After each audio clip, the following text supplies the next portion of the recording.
कैसे हो चैंपियंस, क्या हाल चाल। आई होप कि तुम सब अच्छे होगे और खूब अच्छे से पढ़ाई कर रहे होगे। तो आज से तुम्हारा साथ देने के लिए मैं भी आ चुका हूं और आज से हम लोग स्टार्ट करने वाले हैं क्लास 11th की मैथमेटिक्स। ठीक है, तो सबसे पहले चैप्टर 1 से स्टार्ट करेंगे हम लोग, और जो भी उस चैप्टर में तुम्हारी थोड़ी बहुत कमियां रह गई होंगी उस बैकलॉग को हम लोग कोशिश करेंगे कि पूरा करें, कवर करें। ठीक है, तो सबसे पहले सेट से ही स्टार्ट करते हैं बिना टाइम वेस्ट किए। पहला चैप्टर है तुम्हारे क्लास 11th में सेट्स। तो सबसे पहले हम लोग अगर सेट्स के डेफिनेशन की बात करें तो एक वेल डिफाइंड कलेक्शन को हम लोग सेट कहते हैं। किसी भी डेटा या नंबर का अगर हम कलेक्शन बनाएं और वो कलेक्शन अगर वेल डिफाइंड हो तो उसको हम लोग क्या बोल देते हैं, सेट बोल देते हैं। ठीक है, तो सबसे पहले अगर मैं इसकी डेफिनेशन को यहां नोट करूं तो वो ये बोलते हैं कि a well defined collection of datas और numbers, well defined collections of datas और नंबर्स को ही हम लोग क्या कहते हैं, सेट्स कहते हैं। किसी भी डेटा या नंबर का एक तुम वेल डिफाइंड अगर कलेक्शन बनाते हो तो उसको हम लोग क्या कहते हैं, सेट कहते हैं। तो सबसे पहले इस चीज को समझते हैं कि वेल डिफाइंड होना और वेल डिफाइंड ना होना, इसमें क्या फर्क है। कि कोई चीज कब हम बोलते हैं कि वो वेल डिफाइंड है और कब बोलते हैं कि वो वेल डिफाइंड नहीं है। तो जैसे मैं सबसे पहले तुम्हारे पास एक एग्जांपल रखूं, जैसे मैं बोलूं कि इंडिया के फर्स्ट 5 प्राइम मिनिस्टर्स के नाम लिखो, और एक बात मैं ये बोलूं कि इंडिया के 5 सबसे बेस्ट प्राइम मिनिस्टर्स के नाम लिखो। दो बातें मैं बोल रहा हूं, दो कलेक्शंस तुमसे प्रिपेयर करा रहा हूं। या सपोज करो किसी क्लास में मैंने बोला कि सारे लोग अपनी कॉपी पे इंडिया के फर्स्ट 5 प्राइम मिनिस्टर्स के नाम लिखो, और एक बारी मैंने बोला कि इंडिया के बेस्ट 5 प्राइम मिनिस्टर्स के सब लोग नाम लिखो। तो जब मैं पहले वाले कलेक्शन को सबकी कॉपी में चेक करूंगा तो उस केस में मैं क्या देखूंगा कि सबने क्या लिखा होगा, सेम नेम लिखे होंगे। इंडिया के जो फर्स्ट 5 प्राइम मिनिस्टर्स होंगे उनके सब लोगों ने सेम नाम लिखे होंगे। बट अगर मैं सेकंड वाले कलेक्शन को अगर चेक करने जाता हूं सबकी कॉपी पे कि इंडिया के 5 सबसे बेस्ट प्राइम मिनिस्टर्स के नाम वाले लिस्ट को देखने जाऊंगा तो सबका अपना अलग अलग ओपिनियन होगा, और सबकी कॉपी में मैं देखूंगा कि अलग अलग नेम्स लिखे होंगे।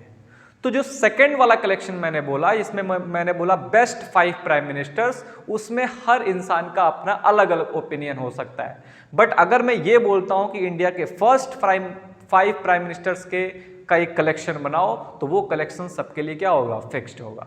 तो जो कलेक्शन फिक्स्ड होता है, चाहे जितने भी लोग मिलके अलग अलग बनाएं, सबका कलेक्शन सेम आएगा, उसको हम कहते हैं वेल डिफाइंड कलेक्शन। और जिस कलेक्शंस में वैरायटी होती है, हर इंसान अलग अलग चीज़ों अपने सोच से लिख सकता है, यानी जिसमें वेरिएशन होता है, उसको क्या कहते हैं, वेल डिफाइंड कलेक्शन हम नहीं बोलते। जैसे मान लो एक चीज़ और एग्जांपल मैं लेता हूं कि जैसे मैं बोल रहा हूं कि किसी क्लास के टॉप 5 स्टूडेंट्स का नाम लिखो, तो एक मैंने बोला कि टॉप 5 नंबर्स के हिसाब से देखो, और एक मैं बोलूंगा कि क्लास के सबसे 5 अच्छे बच्चों का नाम लिखो।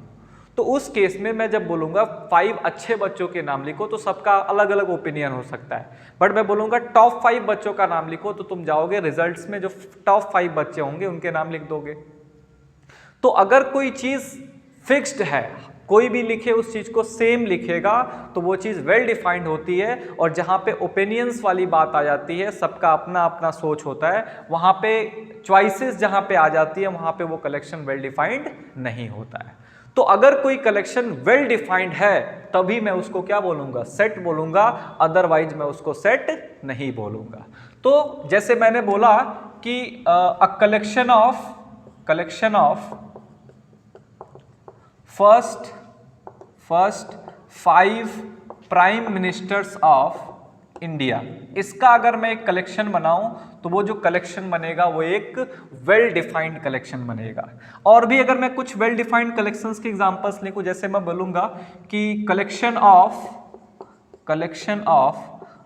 रिवर्स ऑफ इंडिया, तो जो इंडिया के रिवर्स हैं उनका अगर मैं एक कलेक्शन प्रिपेयर करूं तो वो भी कलेक्शन एक क्या बनेगा, वेल डिफाइंड कलेक्शन बनेगा। उसमें अलग अलग ओपिनियन नहीं होगी। जो इंडिया में जितने भी रिवर्स होंगी उनका सबका नाम वही सब लोग लिखेंगे, जो बाकी लोग लिखेंगे हर इंसान वही लिखेगा, कुछ भी अलग नहीं होगा, अगर वो डेटा के हिसाब से करेक्ट होगा तो। ठीक है, ऐसे ही मैं बोलूंगा कि collection of first five prime numbers, मैं ऐसे बोलता हूं कि स्टार्टिंग के 5 प्राइम नंबर्स का तुम एक कलेक्शन बनाओ, तो वो भी कलेक्शन जो बनेगा वो क्या बनेगा, एक वेल डिफाइंड कलेक्शन बनेगा। ठीक है, स्टार्टिंग के 2, 3, 5, 7, 11 ये जो भी नंबर्स आएंगे उनका जो कलेक्शन बनेगा वो सबके लिए सेम बनेगा, और वो कलेक्शन क्या होगा, एक वेल डिफाइंड कलेक्शन होगा। और भी अगर मैं कुछ वेल डिफाइंड कलेक्शंस बनाऊं, जैसे मैं बोलूंगा कि अ कलेक्शन ऑफ 5, ऐसे मैं बोलता हूं कि 5 के मल्टीपल्स का कलेक्शन बनाओ, तो वो भी जो कलेक्शन बनेगा वो सेम बनेगा सबके लिए। सपोज 5, 10, 15, 20 एंड सो ऑन, तो ये सबके लिए क्या बनेगा, सेम बनेगा। और ये जो कलेक्शन प्रिपेयर होगा वो कैसा कलेक्शन होगा, वेल डिफाइंड कलेक्शन होगा। तो अगर तुम्हें किसी कलेक्शन को ये पहचानना है कि वो सेट है कि नहीं, तो तुम्हें सिर्फ एक बात का ध्यान देना है कि वो कलेक्शन वेल डिफाइंड है या नहीं है। तो वेल डिफाइंड मीन्स कि अगर उस कलेक्शन को मैं कई सारे लोगों से प्रिपेयर करवाऊं तो वो सबके लिए कलेक्शन क्या बनना चाहिए, सेम बनना चाहिए। और अगर वो वेल डिफाइंड नहीं होगा तो वो चॉइसेस पे डिपेंड होगा, ओपिनियंस पे डिपेंड होगा, और वो सबके लिए क्या होगा, अलग अलग हो सकता है। तो जो कलेक्शन सबके लिए सेम होता है उसको हम लोग वेल डिफाइंड कलेक्शन कहते हैं, और वेल डिफाइंड कलेक्शन को ही हम क्या बोलते हैं, सेट्स बोलते हैं। तो तुमको अगर चेक करना है कि वो सेट है या नहीं, तो सिर्फ ये चेक करो कि वो कलेक्शन वेल डिफाइंड है कि नहीं। अगर वेल डिफाइंड है तो उसको क्या बोल सकते हो, सेट्स बोल सकते हो। ये सारे एग्जांपल्स जो है वो तुम्हारे सेट्स के एग्जांपल्स हो सकते हैं। और भी एक एग्जांपल दूं, जैसे मैंने बोला कलेक्शन ऑफ वॉवेल्स, तो जो वॉवेल्स होते हैं वो क्या होते हैं, फिक्स होते हैं। ऐसा थोड़ी कि किसी के लिए वॉवेल्स कुछ और होंगे, मेरे लिए कुछ और, तुम्हारे लिए कुछ और, ऐसा थोड़ी है। जो कलेक्शंस A-E-I-O-U के हैं वही वॉवेल्स हैं, और कोई भी लिखेगा तो उन्हीं को लिखेगा। तो वो जो कलेक्शंस है वो कैसे हैं, वेल डिफाइंड कलेक्शंस है। तो उनको भी हम किस में कंसिडर करेंगे, सेट में कंसिडर करेंगे। तो कलेक्शन ऑफ वॉवेल्स क्या सेट बनेगा, एग्जैक्टली बनेगा। तो A-E-I-O-U ये जो 5 वॉवेल्स हैं इनके कलेक्शन को हम सेट बोल सकते हैं, क्योंकि ये जो कलेक्शंस है वो कैसे कलेक्शंस है, वेल डिफाइंड कलेक्शंस है। तो आई होप कि तुम्हें ये सेट समझ में आ गया होगा कि तुम सेट किसको कहोगे। तो एक ऐसा कलेक्शन जो वेल डिफाइंड हो उसको हम लोग क्या बोलते हैं, सेट्स बोलते हैं। ठीक है, चलो फिर आगे बढ़ते हैं और सेट्स को कैसे रिप्रेजेंट करते हैं उसको सीखते हैं, जिसको हम लोग कहते हैं डिस्क्रिप्शन ऑफ सेट्स या रिप्रेजेंटेशन ऑफ सेट्स। ठीक है, तो कोई भी कलेक्शन, कोई भी डेटा या नंबर का जो कलेक्शन है, अगर वो वेल डिफाइंड होगा तो तुम उसको क्या बोल सकते हो, अगर वो वेल डिफाइंड होगा तो तुम उसको सेट बोल सकते हो, और अगर वो वेल डिफाइंड नहीं होगा तो उसको तुम सेट नहीं बोल सकते। तो सिर्फ डेटा को तुम्हें ये चेक करना है कि वो वेल डिफाइंड है या नहीं है। ठीक है, अगर वो वेल डिफाइंड होगा तो उसको तुम सेट बोल सकते हो, और नहीं वेल डिफाइंड होगा तो उसको सेट नहीं बोलोगे। ठीक है, तो अब सपोज करो तुमने सेट को पहचान लिया, तो उस सेट को रिप्रेजेंट कैसे करोगे। ठीक है, कोई भी सेट को अगर हम कॉपी पे लिखेंगे कैसे, तो उसके हमारे पास 2 मेथड्स होते हैं।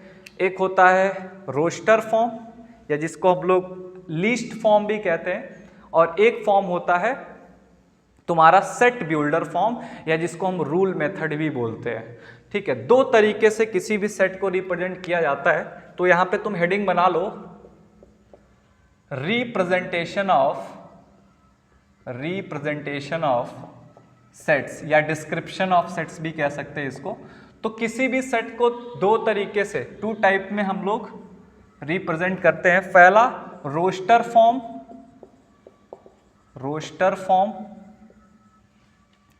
और दूसरा जो होता है वो होता है सेट बिल्डर फॉर्म।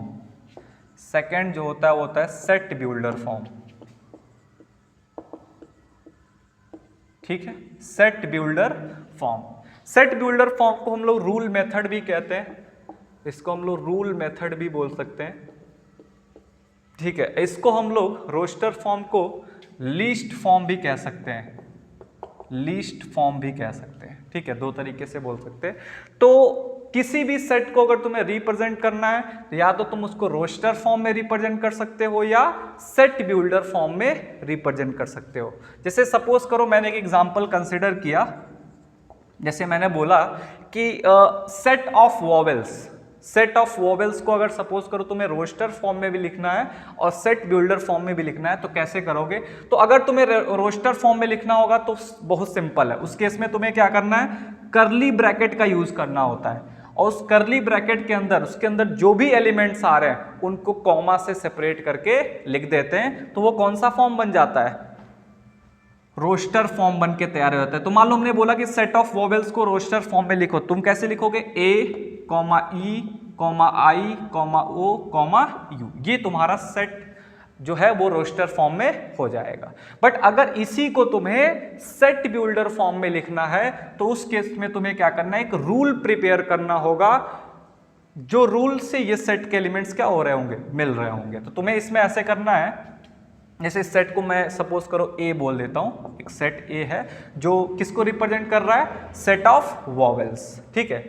और अगर इसी को सेट बिल्डर फॉर्म में लिखना होगा तो मैं लिखूंगा ए इक्वल टू कर्ली ब्रैकेट में ऐसे बोल सकता हूं, और मैं इसको कोई एक x वेरिएबल से रिप्रेजेंट कर सकता हूं, x such that x belongs to vowels. ध्यान देना, इसको ऐसे लिखता हूं कि मैं x एक ऐसा नंबर है जो वॉवेल से क्या कर रहा है, बिलोंग कर रहा है। तो सोचो कितने ऐसे x होंगे जो वॉवेल से बिलोंग कर रहे होंगे, तो वो क्या होंगे, ए ई आई ओ यू। तो यहां पे हम उस रूल को लिखते हैं जिस रूल को सेट के एलिमेंट्स क्या कर रहे होते हैं, फॉलो कर रहे होते हैं, और यहां पे हम डायरेक्ट उन एलिमेंट्स को ही लिख देते हैं। तो अगर इस सेट को तुम यहां पे ऐसे लिखोगे तो ये सेट बिल्डर फॉर्म या रूल मेथड बोला जाएगा, और इस फॉर्म में लिखोगे तो इसको हम कहते हैं रोस्टर फॉर्म। एक और एग्जांपल से इसको समझते हैं, ध्यान देना। मैंने बोला कि एक सेट बनाओ जो प्राइम नंबर्स को कलेक्ट कर रहा होगा और 20 से छोटा होगा, यानी set of prime numbers less than 20, set of prime numbers less than 20 एक सेट बन रहा है जिसको हमें रोस्टर फॉर्म में लिखना है और सेट बिल्डर फॉर्म में भी लिखना है। तो सपोज करो, ये तो सिंपल वाला है, पहले इसको बनाते हैं कि हमें प्राइम नंबर्स का सेट बनाना है जो 20 से छोटे हो। तो 2 से स्टार्ट होंगे, 2 3 5 7 11 13 17 एंड 19। इससे ऊपर जाएंगे तब तुम 20 से ऊपर चले जाएंगे ना। बट क्या बोला गया, 20 से स्मॉलर क्या लिखने हैं, प्राइम नंबर्स का हमें एक सेट बनाना है। तो अगर तुम्हें रोस्टर फॉर्म में लिखना है तो ये तुम ऐसे इसको लिख सकते हो। बट अगर इसी को तुम्हें सेट बिल्डर के फॉर्म में लिखना है तो तुम्हें क्या करना होगा, बोलो।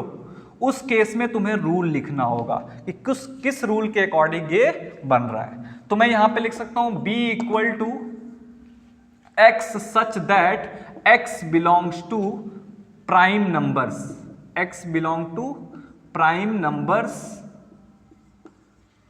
और साथ में ये भी लिखूंगा कि जो x की वैल्यू है वो क्या होनी चाहिए, 20 से स्मॉलर होनी चाहिए, 20 से बड़ी नहीं होनी चाहिए। तो सबसे पहले x प्राइम नंबर होना चाहिए और दूसरा कि उसकी वैल्यू 20 से छोटी होनी चाहिए। अगर इन दोनों रूल्स को अप्लाई करोगे तो जो एलिमेंट्स निकल के आएंगे वो यही निकल के आएंगे। तो यहां पे सिर्फ उस रूल को बताया जाता है जिस रूल को उस सेट के सारे एलिमेंट फॉलो कर रहे होंगे, और इस मेथड में हम क्या करते हैं, उन सारे एलिमेंट्स को ही क्या करते हैं, कॉमा के थ्रू और कर्ली ब्रैकेट के अंदर लिख देते हैं। तो इसमें हम डायरेक्ट एलिमेंट्स को ही लिख देते हैं, और इसमें हम क्या बताते हैं कि वो एलिमेंट्स जिस रूल के थ्रू वो एलिमेंट्स बन रहे होते हैं उस रूल को यहाँ पे लिखते हैं। इसलिए इसको हम रूल मेथड या set builder method, set builder का मतलब सेट को बनाने वाला फॉर्म, यानी ये जो है वो सेट के ओरिजिन को बता रहा है और ये एग्जैक्टली उस सेट को क्या बता दे रहा है, पूरे सेट को एग्जैक्टली सारे एलिमेंट्स के फॉर्म में लिख दे रहा है, और ये बता रहा है कि इसके एलिमेंट्स कैसे ओरिजिनेट हो रहे हैं, कैसे निकल रहे हैं। जैसे मैंने यहाँ पे देखो क्या लिखा हुआ है कि x एक मतलब जनरल नेम है, उस एलिमेंट को रिप्रेजेंट कर रहा है, सारे एलिमेंट्स को कंबाइंडली x रिप्रेजेंट कर रहा है, और क्या बता रहा है कि वो सारे x प्राइम नंबर होने चाहिए और उनकी वैल्यू 20 से छोटी होनी चाहिए। तो ये ओरिजिनेट कर रहा है, और इन्हीं दोनों कंडीशंस को अप्लाई करके अगर उन वैल्यूज को तुम लिख दोगे तो वो किस फॉर्म में आ जाएगा, रोस्टर फॉर्म में आ जाएगा।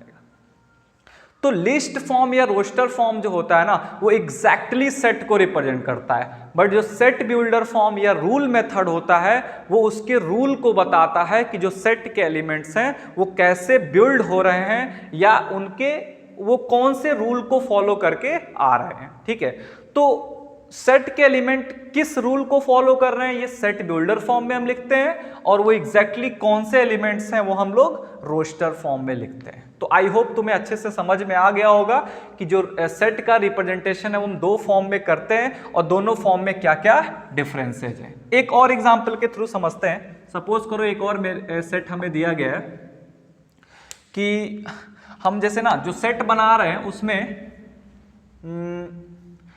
एक नंबर का मैं स्क्वायर कर रहा हूं, जैसे जितने भी नेचुरल नंबर्स हैं उन नेचुरल नंबर का स्क्वायर करके मैं एक ऐड कर रहा हूं, ऐसा करके सपोज करो हम एक सेट बना रहे हैं। तो जैसे मैंने 1 लिया, 1 का स्क्वायर किया तो 1, उसमें 1 ऐड कर दिया तो क्या बनेगा 2। ऐसे ही मैं 2 लेता हूं, 2 का स्क्वायर करके 1 ऐड करता हूं तो 4 + 1 5। फिर मैं क्या करता हूं 3 लेता हूं और 3 का स्क्वायर करके 1 ऐड करता हूं तो 9 + 1 10।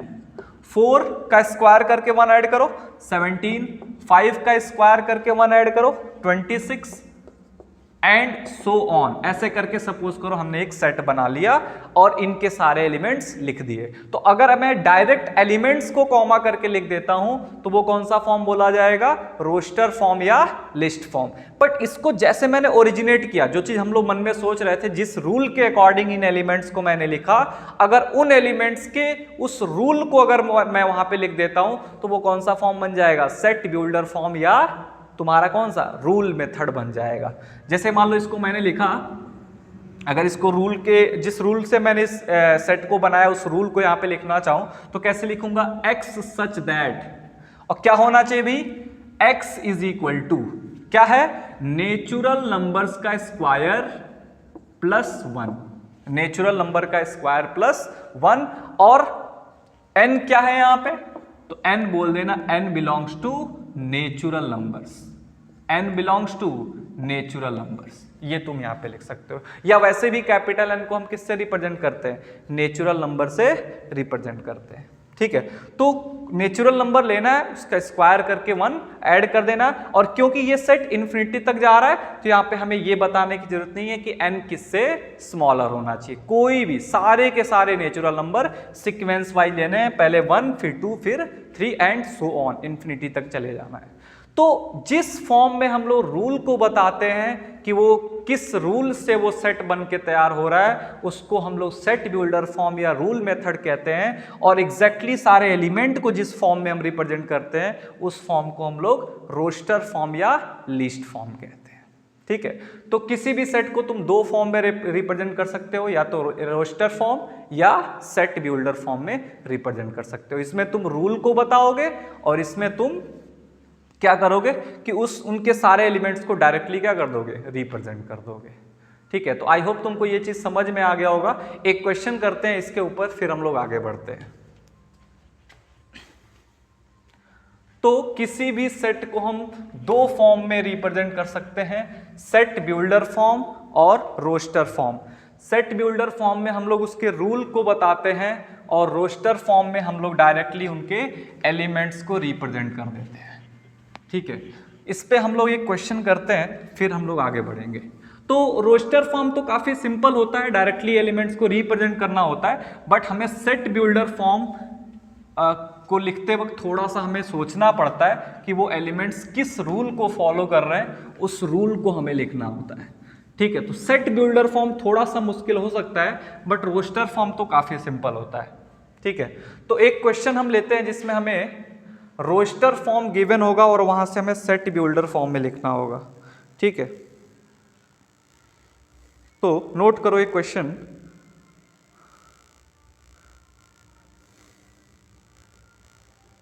Right the following sets, write the following sets, write the following sets into set builder form, write the following sets into set builder form। ठीक है, रोस्टर फॉर्म में गिवन होगा और तुम्हें सेट बिल्डर फॉर्म में लिखना होगा। ठीक है, मैं यहाँ पे कुछ सेट्स लिखता हूँ और उनको हम एक एक करके चेंज करेंगे सेट बिल्डर फॉर्म में। मैं यहाँ पे कुछ सेट्स लिखता हूँ, उनको हम लोग चेंज करेंगे सेट बिल्डर फॉर्म में। जैसे फर्स्ट एक सेट दिया हुआ है, एक सेट दिया हुआ है 1, 1/4, 1/9, 1/16, 1/25, 1/25, 1/36, 1/36, 1/49। ये जो है एक सेट गिवन है रोस्टर फॉर्म में। और भी कुछ सेट्स लेते हैं जो रोस्टर फॉर्म में गिवन है और इन्हें हमें सेट बिल्डर फॉर्म में चेंज करना है। तो एक सेट है 53, अगला है 59, नेक्स्ट है 61, फिर है 67, 71, 73 एंड 79, ये लिखा हुआ है। और भी कुछ सेट्स हम लोग लेते हैं, जैसे मान लो एक सेट है 1/2, 2/5, 1/2, 2/5, 3/10, 3/10, 4/17, 4/17, 5/26, 5/26, 6/37, 6/37, 7/50, ऐसा करके एक सेट गिवन है। ठीक है, ये सब रोस्टर फॉर्म में गिवन है और हमें इनको सेट बिल्डर फॉर्म में कन्वर्ट करना है। एक और एग्जांपल लेते हैं, यहाँ पे डी सेट है और ये नोट हुआ है 14, 21, 28, 35, 42 एंड डॉट डॉट डॉट 98 तक जा रहा है ये सेट। सेट का जो लास्ट एलिमेंट है वो कितना है 98। ठीक है, तो ये सेट तुम्हारे सारे के सारे रोस्टर फॉर्म में गिवन है। कौन से फॉर्म में गिवन है? रोस्टर फॉर्म में। और हमें चेंज करना है इनको कौन से फॉर्म में? सेट बिल्डर फॉर्म में चेंज करना है। तो इसके लिए हमें इस चीज को देखना होगा कि ये जो सेट लिखा हुआ है वो कौन से रूल को फॉलो करके लिखा हुआ है, वो यानी कौन सा रूल है जिसको ये सारे के सारे एलिमेंट क्या कर रहे हैं? फॉलो कर रहे हैं। तो थोड़ा ध्यान से वॉच करो, तो न्यूमेरेटर में तो सबके 1 है, बट डिनोमिनेटर में तुम्हें क्या दिख रहा है कि नेचुरल नंबर्स का स्क्वायर गिवन है। 2 का स्क्वायर, 3 का स्क्वायर, 4 का स्क्वायर, 5 का स्क्वायर एंड 6 का स्क्वायर। तो अगर तुम चाहते हो कि इसको हम सेट बिल्डर फॉर्म में चेंज करें तो इसको तुम ऐसे लिखोगे a = x such that x is equal to 1/n square, 1/n square। और n क्या होना चाहिए? n belongs to natural number. n क्या होना चाहिए? नेचुरल नंबर होना चाहिए। और n की वैल्यू 1 से तो स्टार्ट ही होता है, तो हम स्मॉलर में नहीं लिखेंगे, नेचुरल नंबर है तो इसकी वैल्यू किससे छोटी होनी चाहिए? यहां वाला कैसे बना होगा बोलो? 7 का स्क्वायर 49 आया होगा तुम्हारा, तो हम लोग n की वैल्यू को बोल सकते हैं कि 8 से स्मॉलर होना चाहिए। 8 से क्या होना चाहिए? स्मॉलर। 8 से स्मॉलर का मतलब 8 नहीं होना चाहिए, 7 तक जाएगा। तो जो n होना चाहिए वो नेचुरल नंबर होना चाहिए, उसकी वैल्यू 8 से छोटी, यानी n तो आ गया तुम्हारा 1 से 7, और फिर उनका रेसिप्रोकल करके स्क्वायर करोगे तो वो तुम्हें एलिमेंट्स मिलते जाएंगे। जैसे पहला एलिमेंट तुम्हें पाना है तो 1/1 का स्क्वायर, सेकंड 1/2 का स्क्वायर, 1/3 का स्क्वायर, 1/4 का स्क्वायर, एंड कैसे करते करते कहां तक? 1/7 के स्क्वायर तक जाएंगे। तो ये तुम्हारा जो बनेगा वो कौन सा फॉर्म बन जाएगा? सेट बिल्डर फॉर्म बन जाएगा। इसमें हमने क्या बताया? उसके रूल को बताया है कि कौन से रूल को फॉलो करके वो सेट बन रहा है। चलो इसको समझते हैं। ये सेट में क्या रूल लगाया गया होगा? 53 देन 59, 53 देन 59। अगर गैप से सोचोगे तो गैप तो रैंडम है, इधर उधर का गैप है। मुझे क्या लग रहा है ये प्राइम नंबर्स को तो नहीं फॉलो कर रहे। देखना 53 के बाद 59 ही प्राइम होता है, देन 61 आता है, देन ये सारे नंबर क्या प्राइम नंबर को फॉलो कर रहे हैं, तो देन इनको हम डायरेक्टली क्या लिखेंगे, b equal to x such that x belongs to prime numbers, x belongs to prime numbers, और x की वैल्यू क्या होनी चाहिए, बोलो 50 से बड़ी बोल दो, 50 से बड़ा प्राइम नंबर 53 होता है, और इधर क्या बोल सकते हो 79 है तो 80 से स्मॉलर, यानी x जो है यानी सेट के जो एलिमेंट्स हैं वो प्राइम है और उनकी वैल्यू 50 से बड़ी और 80 से छोटी है। 50 और 80 के बीच वाले प्राइम नंबर्स का ये क्या है, कलेक्शन है। ठीक है, तो चलते हैं सेट नंबर सी पे, इसको समझते हैं यहाँ पे कौन सा रूल फॉलो हुआ है। तो 1/2, 2/5, 3/10, 4/17, 5/26। सोचो इसमें कौन सा रूल फॉलो हुआ होगा। इसको देख के तो ये लग रहा है कि 2 के स्क्वायर में एक ऐड हुआ है, इसमें देख के लग रहा है कि 3 के स्क्वायर में 1 ऐड हुआ है, यहाँ पे लग रहा है कि 4, हाँ यार यही पैटर्न बन रहा है कि जो न्यूमेरेटर है ना, न्यूमेरेटर के स्क्वायर में 1 ऐड करके डिनोमिनेटर को बनाया गया है। इसका मतलब इस सेट को जब तुम सेट बिल्डर फॉर्म में लिखोगे तो कुछ ऐसा लिखोगे कि x such that x is equal to एक नंबर डिवाइडेड बाई उस नंबर का स्क्वायर प्लस 1, यानी अगर ऊपर n लेते हैं तो नीचे क्या होगा, n स्क्वायर प्लस 1। न्यूमेरेटर में जो भी नंबर सेलेक्ट कर रहे हैं नीचे हम उसके स्क्वायर में 1 ऐड करके लिख रहे हैं, यही तो हो रहा है ना भाई। जब ऊपर मैंने 2 लिया तो नीचे 2 का स्क्वायर प्लस 1, 3 लिया न्यूमेरेटर में तो 3 का स्क्वायर प्लस 1, यानी न्यूमेरेटर के स्क्वायर में 1 जब ऐड कर रहे हैं तो उसका क्या मिल रहा है, डिनोमिनेटर। तो ये होना चाहिए। फिर n की वैल्यू कहां से कहां तक लाई करनी चाहिए, तो n की जो वैल्यू होनी चाहिए वो पहली बात तो नेचुरल नंबर होना चाहिए, n belongs to natural number, and n की वैल्यू जब 1 से स्टार्ट हो रही है तो इसका लोअर लिमिट बताने की जरूरत नहीं है। नेचुरल नंबर कहां से स्टार्ट होते हैं, 1 से स्टार्ट होते हैं, बस तुम्हें अपर लिमिट बताना है कि इसकी वैल्यू किससे छोटी होनी चाहिए। तो 7 तक गया है तो n की वैल्यू 8 से छोटी होनी चाहिए। तो n की वैल्यू अगर n नेचुरल नंबर है और उसकी वैल्यू 8 से छोटी है तो ऑब्वियस सी बात है उसकी वैल्यू 1 से लेकर 7 तक आएगी, और वही फॉलो हुआ है। 1/1 का स्क्वायर प्लस 1, 2/2 का स्क्वायर प्लस 1, देन 3/3 का स्क्वायर प्लस 1 करके यहां देखो 7/7 का स्क्वायर 49 प्लस 150, ये करके बना हुआ है। तो अगर इस सेट को तुम्हें सेट बिल्डर फॉर्म में लिखना है तो ये तुम्हारा हो जाएगा। ठीक है, नेक्स्ट को थोड़ा सा देखते हैं। नेक्स्ट वाला तो ज्यादा सिंपल लग रहा है। 14, 7 का डबल, ट्रिपल, 4 टाइम्स, 5 टाइम्स, ये 7 के मल्टीपल्स हैं। क्या है ये 7 के मल्टीपल, साफ साफ दिख रहा है। तो d इक्वल टू क्या लिखोगे, x such that x is equal to क्या लिखोगे 7n। 7 के मल्टीपल्स लिखने हैं तो क्या लिखोगे 7n। 8 के मल्टीपल्स लिखने हैं तो 8n, जो भी है जिसके मल्टीपल्स। तो x जो है उसके जो एलिमेंट्स हैं वो n के क्या है, 7 के क्या है मल्टीपल्स हैं, तो 7n। और n की जो वैल्यू है वो क्या होनी चाहिए, n की वैल्यू क्या होनी चाहिए, natural number. n belongs to natural number, and n की वैल्यू अभी 1 नहीं हो सकती, तो यहां पे हम सिर्फ लेस देन नहीं लिखेंगे, इसकी लोअर और अपर दोनों लिमिट लिखना पड़ेगा। तो n की जो वैल्यू है वो क्या होनी चाहिए, 1 से बड़ी तो 2 होगी। देखो सेकंड मल्टीपल से स्टार्ट किया ना, तो 1 से बड़ी यानी 2 से स्टार्ट होगा, और कहां पे, तो 14 7 या 98 होता है, तो 14 तो होगा यानी 15 से छोटा। ठीक है, ये तुम्हारा बन जाएगा। तो n की वैल्यू नेचुरल होनी चाहिए और 2 से शुरू होके 14 पे खत्म होगा, तो 2 7 जा 14 और 14 7 जा 98, तो ये तुम्हारा सेट बन के तैयार होगा। तो ये जो सेट बना है वो इस रूल को फॉलो करके बना है, और इस रूल को हमने इसको मतलब थोड़ा सोचा, इनके पैटर्न को पढ़ा, फिर हमें वो रूल समझ में आया। तो उस रूल को जब मैंने यहाँ पे लिखा तो वो कौन सा फॉर्म बन गया, सेट बिल्डर फॉर्म बन गया।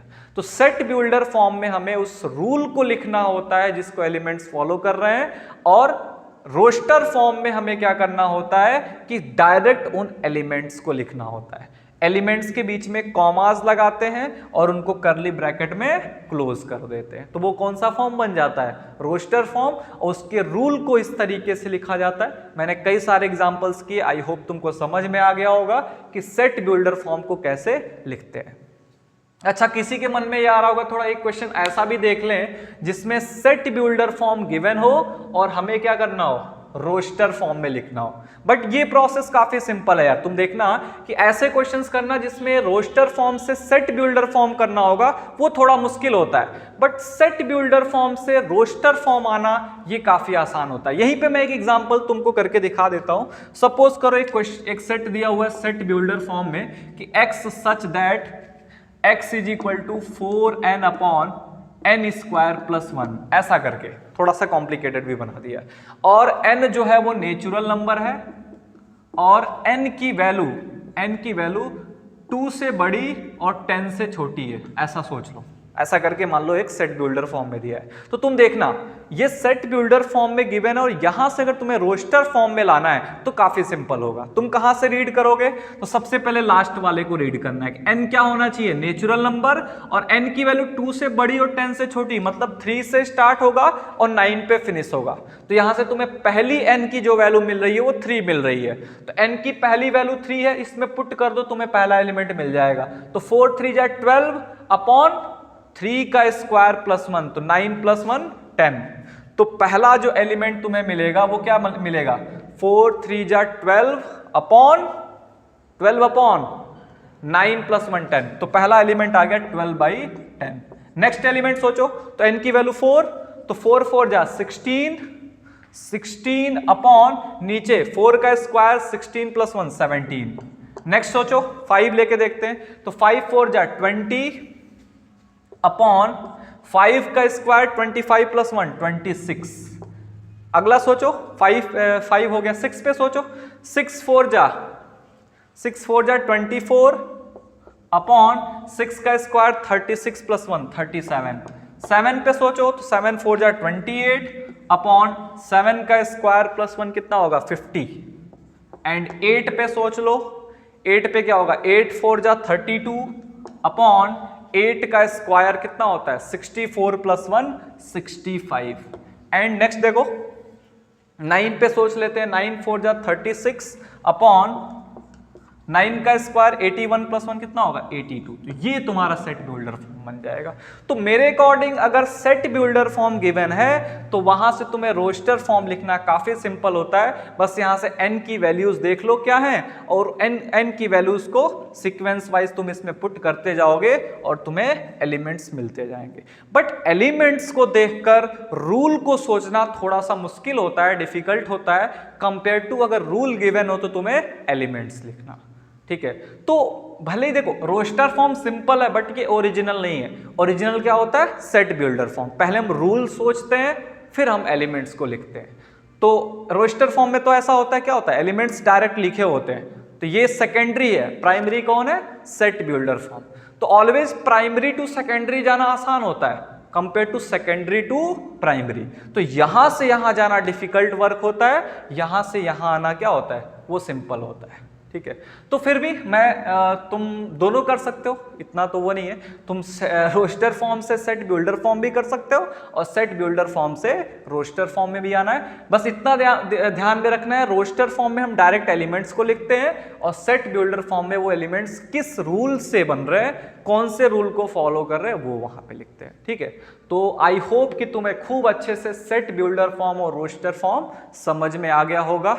ठीक है, तो हम लोग आगे बढ़ेंगे और सेट्स के टाइप्स को समझते हैं इसके बाद। ठीक है, तो डिस्क्रिप्शन ऑफ सेट्स या टाइप्स ऑफ सेट्स को समझने के बाद हम लोग आगे बढ़ते हैं और अगला टॉपिक इसमें कवर करते हैं, टाइप्स ऑफ सेट्स। ठीक है, सेट्स कितने टाइप्स के होते हैं वो समझते हैं। बाकी तब तक तुम लोग इस पे जो डिस्क्रिप्शन ऑफ सेट्स पे क्वेश्चंस होंगे उनको सॉल्व करोगे, किस तरीके से देखना, उसमें रोस्टर फॉर्म से लेकर और सेट बिल्डर फॉर्म को इंटरचेंज करने वाले बहुत सारे क्वेश्चंस गिवन होंगे तुम्हारे बुक में। इन पे तो डायरेक्ट क्वेश्चंस मैचिंग वाले भी आते हैं कि एक कॉलम में तुम्हें रोस्टर फॉर्म में सेट्स गिवन होते हैं और दूसरे कॉलम में सेट बिल्डर फॉर्म में, और तुम्हें उनको मैच करना होता है। ठीक है, तो तुम वहां पे क्या सोचोगे कि सेट बिल्डर से रोस्टर फॉर्म सोचोगे या रोस्टर फॉर्म से सेट बिल्डर। तो मैं अगर तुम्हें एडवाइस करूं तो मैं यही कहूंगा तुम सेट बिल्डर से रोस्टर फॉर्म सोचना, क्योंकि रूल से एलिमेंट पहुंचना आसान है, एलिमेंट्स को देख के रूल सोचना थोड़ा सा डिफिकल्ट होता है। ठीक है, तो अगली हेडिंग तुम अपनी कॉपी में बनाओ, टाइप्स ऑफ सेट्स। ठीक है, टाइप्स ऑफ सेट्स। ठीक है, तो जो हम लोग सेट्स के टाइप्स पढ़ते हैं, यहां पे मैं सारा टाइप्स एक ही साथ नोट करता हूं। सबसे पहले हम लोग पढ़ते हैं नल सेट या इम्पटी सेट, नल और इम्पटी सेट। ठीक है, सेट्स के टाइप्स में सबसे पहला जो हम लोग टाइप पढ़ते हैं वो नल सेट, या जिसको हम लोग क्या बोलते हैं, एम्पटी सेट बोलते हैं। Second singleton set, singleton set. अभी समझते हैं इसको हम, सिंगलटन सेट किसको कहते हैं या नल सेट, पहले इनको हम लिखते हैं कौन कौन से टाइप हो सकते हैं। और इसके बाद फाइनाइट सेट हो सकता है एक टाइप, फाइनाइट सेट। इनफाइनाइट भी हो सकता है, अगर फाइनाइट होगा तो इनफाइनाइट हो जाएगा, इनफाइनाइट सेट। ठीक है, और भी अगर सेट्स के टाइप्स की बात करें तो इक्वल सेट्स होते हैं, इक्वल सेट्स, इक्वल सेट्स होते हैं, अनइक्वल सेट्स होते हैं, मतलब अब अनइक्वल तो नहीं पढ़ेंगे, इक्वल सेट्स। ठीक है, और एक होते हैं इक्विवेलेंट सेट्स, इक्विवेलेंट सेट्स। ठीक है, देखते हैं कौन से सेट्स को हम लोग equivalents, equal, infinite, finite, singleton और नल सेट कहते हैं। तो बहुत सारी चीजें होती है ना, इनके नेम से डिफाइन हो जाती है। जैसे तुमसे कोई पूछे कि नल सेट या एम्प्टी सेट क्या होता है, तुम कहना एक ऐसा सेट जिसके अंदर एक भी एलिमेंट एग्जिस्ट ना करता हो, उसको हम लोग क्या कहते हैं, एम्प्टी सेट कहते हैं। No element, no element in the set, अगर किसी सेट में कोई भी एलिमेंट नहीं है तो वो सेट क्या बोला जाएगा, नल सेट बोला जाएगा। फॉर एग्जाम्पल समझना, एक एग्जाम्पल समझते हैं। जैसे मैं बोलूंगा कि सेट ऑफ प्राइम नंबर्स, ध्यान देना, set of prime numbers, prime numbers less than 2, 2 से छोटे प्राइम नंबर्स का सेट बनाओ। तो अगर इस सेट को तुम बनाने जाओगे तो तुम सोचो क्या 2 से छोटा कोई प्राइम नंबर पॉसिबल है? तो ये जो भी सेट लिखा हुआ है, इस सेट को फॉलो करने वाला एक भी एलिमेंट एग्जिस्ट नहीं करता है। तो ये सेट जो बनेगा वो कैसा सेट बनेगा, नल सेट, इम्पटी सेट, या इसको वायर्ड सेट भी कहा जाता है। क्या कहते हैं, वायर्ड भी बोलते हैं इसको, नल सेट, वायर्ड सेट या एम्प्टी सेट बोल देंगे। और इसको रिप्रेजेंट करते हैं फाई से। कैसे रिप्रेजेंट करते हैं, इसको हम लोग फाई से रिप्रेजेंट करते हैं, ऐसे फाई बनाते हैं। इसमें कोई भी करली ब्रैकेट का यूज नहीं करना है। अगर तुम इसमें करली ब्रैकेट ऐसे बना के फाई लिखोगे तो उस केस में हम लोग फाई को एक एलिमेंट ट्रीट करेंगे। तो अगर इसमें एक एलिमेंट आ गया तो फिर ये नल सेट नहीं होगा। तो ध्यान देना, कभी भी अगर तुम्हें नल सेट लिखना है तो सिर्फ और सिर्फ उसके प्लेस पे क्या लिखोगे, फाई लिखोगे। फाई इंडिकेट करता है एक एम्प्टी सेट को, मतलब वो बताता है कि उस सेट में कोई भी एलिमेंट एग्जिस्ट नहीं कर रहा है। तो जैसा नाम था वैसी उसकी डेफिनेशन, एक ऐसा सेट जिसके अंदर नो एलिमेंट, कोई भी एलिमेंट एग्जिस्ट न कर रहा हो, उसको नल सेट कहते हैं। जैसे एग्जांपल में मैंने लिखा कि एक तुम ऐसे प्राइम नंबर्स का सेट बनाओ जिनकी वैल्यू 2 से क्या हो, स्मॉलर हो, तो उसमें ऐसा भी कोई भी एलिमेंट एग्जिस्ट नहीं कर रहा है, तो उसको हम लोग क्या बोल देंगे, फाई बोल देंगे। आगे बढ़ते हैं, सिंगलटन सेट कौन से सेट को बोल सकते हैं, जिनके अंदर सिर्फ एक एलिमेंट लाई कर रहा हो। Single element lies in a set, जिस सेट में एक सिंगल एलिमेंट लाई कर रहा होगा उसको हम लोग क्या कहेंगे, सिंगलटन सेट कहेंगे। इसका एक एग्जांपल लिखना हो तो हम क्या बोल सकते हैं कि सेट ऑफ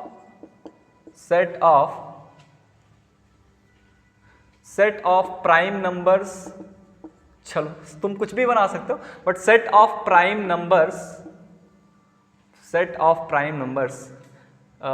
लेस देन 3 से छोटा एक प्राइम नंबर, या 3 से छोटे प्राइम नंबर्स का क्या बनाओ, सेट बनाओ। तो 3 से छोटे प्राइम नंबर्स का अगर सेट बनाओगे तो सिर्फ एक ही एलिमेंट आएगा, वो क्या आएगा, 2। ठीक है। तो 2 अगर आ रहा है तो नहीं एक एलिमेंट है तो उससे बनने वाले सेट को हम लोग क्या कहते हैं, सिंगलटन सेट कहते हैं। अब आते हैं फाइनाइट सेट पे। फाइनाइट सेट वो सेट्स होते हैं जिनके नंबर ऑफ एलिमेंट्स क्या होते हैं, वो फिक्स्ड होते हैं। वो क्या होते हैं, फाइनाइट। सिंपल सी कहानी है। जिस सेट के एलिमेंट्स फाइनाइट होंगे उनको हम लोग फाइनाइट सेट, और जिनके एलिमेंट्स जो होंगे, जिस सेट के एलिमेंट्स इनफाइनाइट होंगे उसको हम इनफाइनाइट सेट्स कहते हैं। तो यहां पे क्या होता है, नंबर ऑफ एलिमेंट्स क्या होते हैं, नंबर ऑफ एलिमेंट्स वो फाइनाइट होता है। Number of elements is finite. और यहां पे क्या होगा, number of elements infinite. Infinite set में नंबर ऑफ एलिमेंट्स क्या होते हैं, फाइनाइट नहीं होते हैं, are infinite. Number of elements are infinite. ठीक है। तो यहां पे जो नंबर ऑफ एलिमेंट्स होंगे वो क्या होंगे, फाइनाइट, और यहां पे जो एलिमेंट्स की नंबरिंग होगी वो क्या होगी, इनफाइनाइट होगी। ठीक है। तो फॉर एग्जांपल अगर यहां पे मैं बोलूं फाइनाइट सेट्स का एक बोलूं कि set of multiples of 3 less than 20 से छोटे 3 के मल्टीपल्स लिखो तो वो तुम्हें दिखेगा कि क्या है, फाइनाइट नंबर्स में, वो इनफाइनाइट नहीं होंगे। तो क्या लिखोगे, 3, 6, 9, 12, 15, 18, बस यही बनेंगे ना। तो ये कुछ फाइनाइट है, काउंट कर सकते हैं इनको 1 2 3 4 5। तो जिनको काउंट कर सकते हैं उनको क्या बोलते हैं, फाइनाइट बोलते हैं। और अगर यही मैं इनफाइनाइट सेट का एक एग्जांपल बोलूं तो उस केस में क्या कहोगे कि set of multiples of 5, set of multiples of 5, वहां पे मैं एक बाउंड्री नहीं लगा रहा हूं, सेट ऑफ मल्टीपल्स ऑफ 5। तो उस केस में तुम कैसे लिखोगे, 5, 10, 15, 20, 25 एंड सो ऑन, इसका कोई लिमिट नहीं है। तो इस केस में जो एलिमेंट्स आ रहे हैं वो इनफाइनाइट आ रहे हैं, और इस केस में जो एलिमेंट्स आ रहे हैं वो क्या आ रहे हैं, फाइनाइट आ रहे हैं। तो जिस केस में हम एलिमेंट्स को काउंट कर सकते हैं या जिनकी जो नंबरिंग होती है वो फिक्स्ड होती है, उस केस में उस सेट को हम लोग फाइनाइट सेट कहते हैं। और जिनके एलिमेंट्स फिक्स्ड नहीं होते हैं, जो अनकाउंटेबल होंगे, इनफाइनाइट तक जा रहे होंगे, उनको हम क्या बोलते हैं, इनफाइनाइट सेट्स कहते हैं। ठीक है। तो आज के लेक्चर में बस इतना ही रहने देते हैं, बाकी चीजों को हम अगले वाले क्लास में कवर करेंगे। इक्वल सेट्स और इक्विवेलेंट सेट्स को हम लोग नेक्स्ट लेक्चर में समझेंगे। तब तक तुम जो भी चीजें हम लोग पढ़े हैं उनको रिवाइज करो, उन पे डिपेंड जो क्वेश्चंस हैं उनको सॉल्व करो, बाकी चीजें हम लोग अगले वाले लेक्चर में कवर करेंगे। ठीक है।